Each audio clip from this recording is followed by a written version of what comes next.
Fertilana Intan Kusuma dari jurusan Ilmu Perpustakaan angkatan 2020. Nah, kali ini aku lagi sama temenku nih. Kenalan dulu. Halo, aku Citra. Halo Citra, kuliah di mana nih sekarang? Sekarang aku kuliah di jurusan Ilmu Politik di Universitas Indonesia. Wah, udah semester berapa nih? Sekarang aku kebetulan sama banget kayak Intan, yaitu masuk semester 3. Gimana nih Citra semester 3-nya? Kacau belum? Ya kayak semester 3 orang-orang lain cukup penuh ya. Terus kayak kaget kan karena udah banyak materi-materi baru dan lebih susah juga. Itu sih. Di semester 3 ini kamu nyambi kegiatan di luar kuliah itu nggak sih? Oh, kayak organisasi kepanitiaan gitu. Iya, kebetulan aku juga ikut beberapa organisasi gitu kan, dari kampus maupun luar kampus. Dan ya cukup susah ya untuk menyeimbangkan kehidupan akademik dan non akademik gitu. Tapi ya udahlah, kita jalani dulu aja gitu. Ya, terus kalau misalkan kamu ikutin banyak organisasi nih, yang di dalam sama di luar, terus pernah nggak sih kayak jadwalnya itu mereka bentrok, kayak tabrakan gitu, harus barengan gitu? Oh, kalau untuk berarti ini kegiatan organisasinya itu ya? Sama kuliah kalau misalnya ada yang bentrok gitu. Kalau aku pribadi untuk yang bentrok itu sukanya organisasi sih, tapi kalau kuliah nggak pernah. Soalnya biasanya kita kasih jadwal gitu loh ke organisasi kapan aja kita kuliahnya gitu. Jadi nggak pernah ada yang bentrok antara kuliah maupun organisasi, jadi aman sih. Tapi kalau kalau misalnya rapat antara organisasi atau enggak ada acara gitu, itu sering banget bentrok sih. Tapi nggak sering banget sih. Tapi ini menurut aku yang jadi PR, karena kan beberapa kali pasti teman-teman juga familiar gitu istilahnya dobdev atau enggak multitasking gitu. Nah mungkin kalau memang teman-teman bisa ya nggak apa-apa, tapi kalau aku pribadi kan ada susah ya, terus ya udah berarti setidaknya minta izin ke salah satunya untuk izin dulu karena ada cara lain gitu. Itu sih. Berarti kamu bisa ya kayak misal rapat 2 kali nih, maksudnya 2 rapat dalam satu waktu, bisa izin salah satunya gitu? Bisa, tergantung. Aku harus lihat dulu apakah keberadaanku di situ tuh urgen banget gitu loh. Jadi aku lihat dulu, kayaknya kalau di rapat yang ini aku harus banget ada, kalau yang ini nggak harus ada nggak apa-apa gitu. Jadi emang harus lihat sih prioritasnya yang mana sama urgensinya juga. Oh, berarti kamu ngikutin rapat tuh tergantung urgensinya di mana gitu ya? Iya, urgensi kitanya. Kayak waktu itu tuh pernah kan aku baca sebuah tweet gitu di Twitter, kayak yang kenapa sih orang-orang sekarang kan COVID gini ya, kan semua serba online, mereka tuh kayak menormalisasikan ke kalau meet 2 kali gitu, karena mereka bisa pakai gadget, bisa jadi kayak satu lewat Zoom, satu lewat Gmeet, ntar bisa satu yang pakai HP, satu yang pakai laptop. Nah kalau menurut kamu sendiri nih, kayak gitu tuh efektif gak sih, kayak gimana gitu? Menarik sih ini, soalnya mungkin kondisinya beda-beda ya. Maksudnya ada yang sebagai dobdev itu sebagai keharusan gitu, kayak dia nggak bisa ninggalin videonya gitu. Tapi sebenarnya kalau aku pribadi, mungkin dari pengalaman pribadi itu sangat kurang efektif gitu, karena kan pasti dua-duanya nyala, dua-duanya ngomong sesuatu, dua-duanya bahas sesuatu. Nah aku ngerasa hal tersebut tuh jadi bikin kita nggak maksimal gitu di salah satunya. Jadi ya lebih baiknya nih, mungkin buat aku pribadi juga dan buat teman-teman juga yang emang ngerasa hal tersebut itu kurang efektif, emang mungkin ada baiknya kita taruh satu rapat aja gitu ya, biar bisa fokus, biar bisa maksimal gitu. Itu sih. Jadi dan selain itu double device juga menurut aku itu sangat melelahkan gitu ya, karena harus catch up di 2 rapat yang berbeda. Nah bener banget nih, rapat 2 device 1 kali waktu, 1 tempat sekaligus tuh emang nggak bisa kayak gitu tuh. Gimana, bayangin aja besok kalau offline kita nggak bakalan mungkin bisa ngelakuin itu. Setuju. Ya kan? Terus kayak kamu ngerasa nggak sih, ini kan semester 3 ya, semester ganjil. Biasanya open recruitment organisasi gitu kan kayak dimulai di semester ganjil gitu kan. Nah terus kamu ngerasa gak sih kayak banyak orang yang sekarang tuh hektik banget, mereka ngikutin semua organisasi, semua didaftarin, gak cuma 1, 2 gitu, kayak langsung semua gitu diikutin. Nah kamu merasa gak sih kayak itu tuh, iya sih kalau emang harus dicoba, tapi kayak menurut tuh gimana gitu? Oke, mungkin benar banget dari semester 3 mulai banyak kayak open recruitment gitu.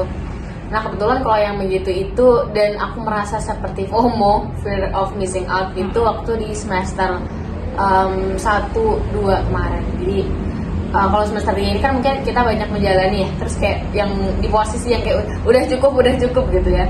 Nah waktu semester 1 kemarin aku juga merasakan tadi apa yang kamu bilang gitu kan. Nah menurut aku itu apa ya, kita banyak pengen, mungkin karena maba juga ya waktu itu ya, terus kayak jadi masih pengen coba ini, coba itu. Menurut aku mungkin kalau bisa balik ke semester 1 gitu atau semester 2, aku mau bilang aja sih kalau misalnya untuk ikut suatu kepanitiaan atau suatu organisasi itu harus yang paling wajib gitu yang ya, paling kayak penting. betul Penting. itu adalah kita harus tahu organisasi itu tujuannya apa, terus dia fokusnya kemana, terus apakah sama dengan apa yang ingin kita capai gitu, kayak mungkin value atau enggak, misalnya bidang atau minat yang kita tekuni gitu. Menurut aku itu sih yang paling penting, jadi bukan yang kayak asal-asalan ikut aja gitu. Sebenarnya nggak apa-apa untuk memperbanyak pengalaman, cuman ya itu tadi, apakah seterusnya kita akan nyaman dalam organisasi atau kepanitiaan itu, gitu sih. Tapi kamu selama mengikuti organisasi ini, kamu ada nggak kayak yang menyesal kenapa sih aku harus ikut ini? Sejauh ini untungnya belum ada sih, karena aku merasa waktu itu aku suka-suka aja gitu dengan organisasi atau kepanitiaan tersebut. Nah, makasih banget nih Citra, karena kamu bilang kayak gitu, aku jadi kayak kepikiran. Kan dulu aku di semester 1 belum ikut apa-apa nih, kan kayak open recruitment HM aku tuh baru di liburan semester 1 ke semester 2 gitu. Nah, terus aku kayak punya pikiran kayak mau ini loh, apa, pokoknya nanti aku semester 3 harus ikut ini kayak gitu. Terus karena kamu bilang kayak gitu, terus aku kayak, wah ada pandangan lagi, ada pikiran lagi, oh iya benar ya Citra bilang kayak gitu, jadi aku harusnya besok kalau mau ikut organisasi atau mau ikut komunitas apapun itu aku harus pikirin apa yang penting bagi aku, entah itu nanti organisasinya bermanfaat apa gitu, manfaatnya apa untuk aku gitu kan. Benar banget. Nah apalagi di semester 3 ini kan di luar dugaan gitu, ternyata semuanya apa-apa itu serba padat dan kayak seminggu tuh, dalam seminggu ada 7 hari, 6 hari, 5 hari kita kuliah. Semuanya itu ada tugas sampai weekend pun kita nggak punya me time kayak gitu ya kan. Setuju. Tapi kan ada nih orang-orang yang berpikiran kalau kita hidup tuh untuk bekerja keras gitu loh, harus menyibukkan diri apapun itu untuk selalu bekerja keras, sampai kalau bisa sedikit mungkin meluangkan sedikit waktunya untuk dirinya sendiri. Kayak yang orang-orang bilang ini tuh namanya hustle culture gitu. Nah menurut kamu sendiri tuh pandangan kamu terhadap hustle culture-nya Nah menurut pandangan kamu sendiri tentang hustle culture ini gimana sih Citra? Kalau mengenai hustle culture ini menurut aku apa ya, susah juga sih. Mungkin aku pribadi juga nggak terlalu paham apa itu hustle culture secara definitif gitu ya. Tapi menurut aku ya cukup merasakan gitu hustle culture di semester 3, yang dimana-mana tuh bukan malah meluangkan waktu untuk diri sendiri gitu, tapi ya tadi mungkin weekend jadi weekdays tapi rasa di akhir pekan gitu ya. Apa-apa masih ada kerjaan, apa-apa masih ada tugas gitu, dan menurut aku meluangkan diri sendiri itu rasanya apa ya, bersalah gitu ya kalau nggak mengerjakan nggak menyelesaikan pekerjaan kita dulu gitu. Tapi menurut aku itu juga nggak sehat sih, karena kan mungkin ada juga ya orang yang mengedepankan atau ngomong lah mengenai work life balance gitu. Tapi ya ternyata susah untuk dicapai gitu ya work life balance ini. Tapi ya sebenarnya untuk hustle culture itu sendiri kan sebuah lifestyle ya. Nah itu tergantung kepada pribadinya masing-masing sih. Kan mungkin ada juga yang berusaha untuk mencapai sesuatu gitu dengan yang tadi yang kamu bilang tadi, bekerja terus-terusan dan lain sebagainya gitu, dan mungkin dia enjoy dengan hal tersebut.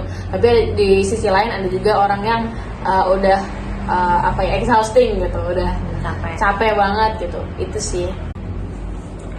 Nah iya benar banget, jadi kayak yang udah kita sebutin dari tadi kan, kayak hustle culture itu kayak mempersibuk diri sendiri. Kayak kalau kamu rebahan, kamu nanti gak bakalan sukses. Kayak itu tuh salah besar kalau menurut aku ya, karena kita tuh tetap bisa sibuk tapi juga jangan terlalu sibuk banget. Kita harus tetap mementingkan diri kita sendiri, harus punya waktu luang untuk diri kita sendiri. Karena kalau misal ini apa namanya, kalau kita terlalu sibuk itu apa nggak stres, kayak gimana keadaan mental kita nantinya gitu kan. Kayak aku aja ngerjain satu tugas nih, mau itu susah atau mudah, kayak kalau sehari penuh aku ngerjain itu kayak nggak selesai terus kayak stres banget. Kenapa sih tugasnya nggak selesai padahal cuma satu doang gitu loh.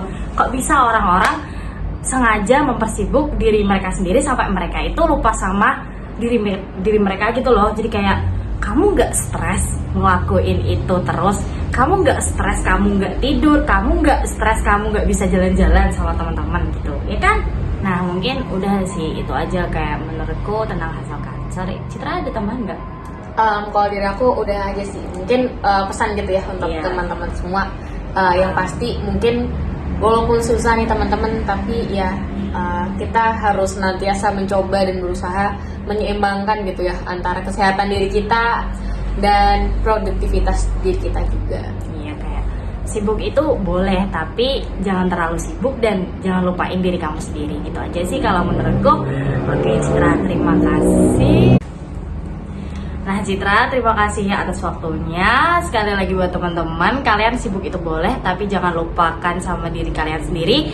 Kalian juga perlu untuk liburan. Oke, dadah. Thank you teman-teman. Thank you teman-teman udah dengerin In Talk with Citra kali ini. Terima kasih, sampai jumpa lagi. No matter what I say, keeping you close